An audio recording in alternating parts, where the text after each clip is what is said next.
Oke, bismillahirrahmanirrahim. Assalamualaikum warahmatullahi wabarakatuh. Ketemu lagi dengan saya, Wawan, di podcast Simple Founder. Persembahan dari Aufa, jasa kuliner terbaik di Kendari, dan roti Bang Husain.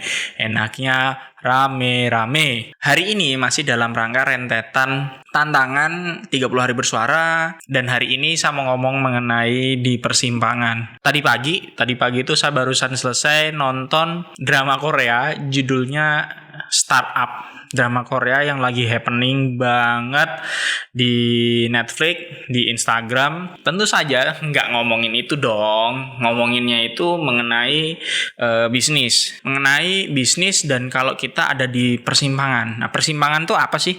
Persimpangan itu ya sesuai namanya. Persimpangan itu adalah tempat di mana kita bisa ke kiri, bisa lurus, bisa ke kanan, bisa memutar, dan bisa berbagai arah. Jadi pilihannya bukan hanya maju seperti di jalan lurus atau berbalik jika itu jalan buntu. Yang persimpangan itu ada beberapa opsi pilihan. Sayangnya bisnis itu kalau dalam dunia nyata, dunia real, itu tidak seperti kisah yang diceritakan di drama Korea ini. Jadi dia kisahnya bagus gitu, alurnya maju terus, berusaha dapat begitu.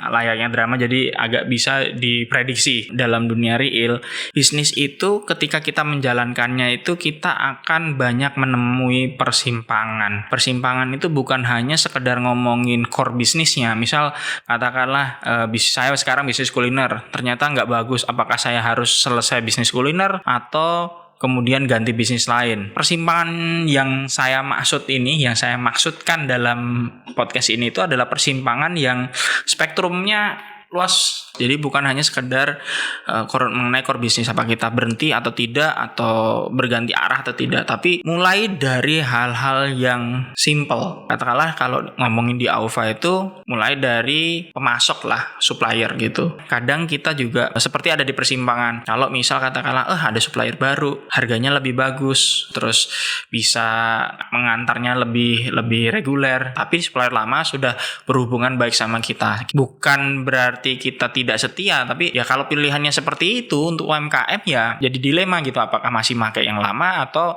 berpindah ke yang baru. Untuk hal-hal yang seperti itu, hal-hal yang simple, atau mungkin juga yang agak sedikit lebih berat gitu, lebih memusingkan. Misal ngomongin SDM, ada seseorang dalam tim kita, dia sebenarnya baik tapi kerjanya nggak benar, dikasih tahu ngelawan, dikasih tahu itu tidak dikerjakan, jadi resisten gitu terhadap dikasih tahu. Nah, hal-hal yang seperti itu yang kita juga ada persimpangan, apakah mau berhenti atau bagaimana gitu. Saya masih baru dalam berbisnis, jadi saya tidak pro, tapi saya tahu banget bisnis itu butuh orang yang tegas, butuh orang yang objektif melihat keadaan, tapi subjektif ketika melakukan tindakan atau mengambil keputusan. Saya ulangin, bisnis itu butuh pemimpin yang tegas, yang objektif ketika dia melihat hal-hal yang ada atau terkait dalam masalah tersebut, tapi ketika dia mengambil keputusan itu